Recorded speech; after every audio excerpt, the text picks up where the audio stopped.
Legendary primatologist and anthropologist Jane Goodall died last week at the age of 91. Goodall left a lasting legacy in her research into people and animals and the environment, all by way of her work studying chimpanzees. That legacy extends to the Valley, where ASU currently archives more than 6 decades of Jane Goodall's research on chimpanzees in the wild. To learn more, we welcome ASU primatologist Ian Gilby. He's with the School of Evolution and Social Change and the Institute of Human Origins, where the Jane Goodall archives are held. Welcome to Arizona Horizon. Good to have you here. Thank you. It's great to be here. Just your general thoughts on the passing of Jane Goodall. Well, we're all devastated. I mean, we knew it was coming, but it seemed very sudden, and the world has really lost a true icon. I mean, the more you look into her life and the more what she said, what she thought, just an amazing person. How did she change science? I mean, she changed it in so many ways. I mean, I think she basically pioneered the field of primatology as we know it today. And she was famous for thinking about and acknowledging the fact that animals have personality, that they're not just they're not numbers, they're just, they're individual beings, and that really changed things. And what really changed it for her, right, was this first notion and first, I guess, evidence of tool making, or of tool using, and I guess tool making and as using. well. Yeah. Mm-hmm.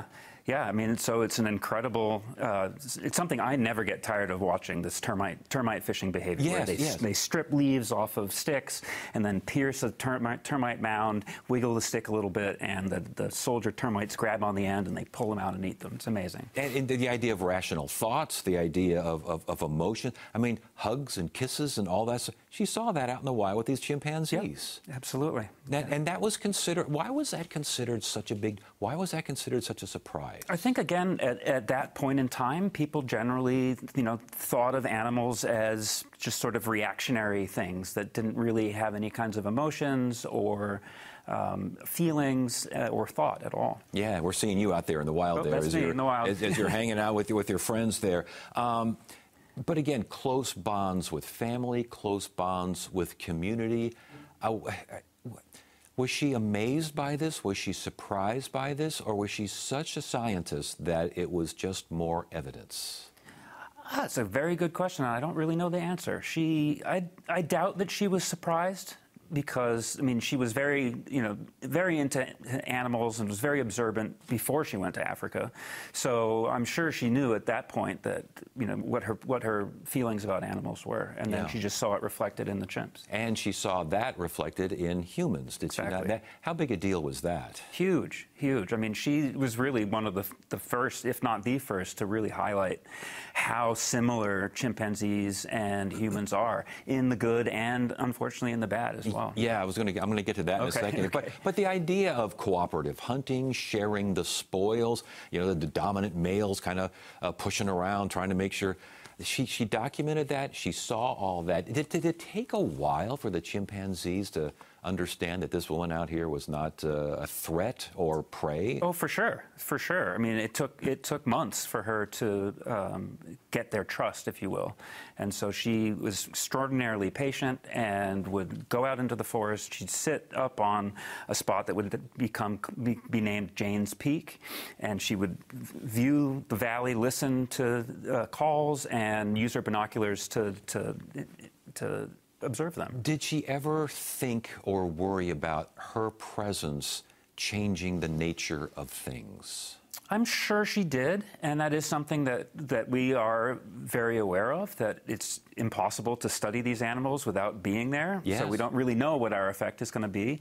But I think in general we feel that the research itself is what's keeping these populations going. Right, the research draws attention, and the reason, because of her work that Gombe National Park was founded. Yes. Right. And you referred to this earlier, and I wanted to get to this because it sounded from her interview, it sounded like this was a real surprise to her and a shock, maybe a disappointment. I'm not sure. You tell me.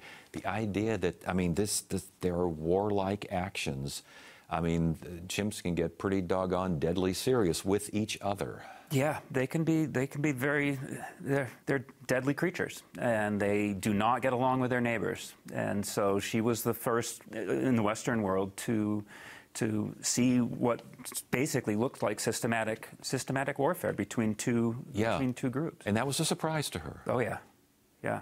Have you seen that out in the wild as well? I've seen patrols where males go into sort of silent mode, and they go to the edge of the territory, and they're very, very quiet and observant, and they're clearly looking for evidence of other chimpanzees. Yeah, but I've never seen an attack, thank goodness. Yeah, it must be absolutely fat. The Jane Goodall Institute at ASU.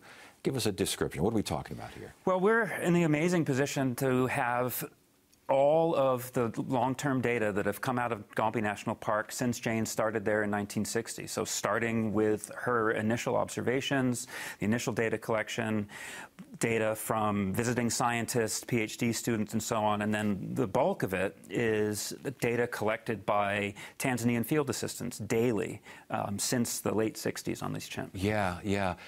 Jane Goodall is gone. Who replaces Jane Goodall? Obviously, you can't replace her. Yeah. Who succeeds her? How does the field grow without her? I don't know. I think that's time will tell. I mean, we're all trying our best to build upon what she did, but there's no replacement. And in fact, we're a large team of people. I'm one of many principal investigators who study the chimpanzees at Gombe, and we're just trying our best to I don't know, follow her legacy. Yeah, follow in the field. Yeah. To think about her doing that on her own without anything beforehand, that must be just absolutely amazing to think about. Yeah. Ian Gilby, again, ASU School of Human Evolution and Social Change, and a whole bunch of other places over there at ASU. That's right. Primatologist. Thank you for sharing your thoughts on Jane Goodall. We Thank appreciate you. it. Appreciate it.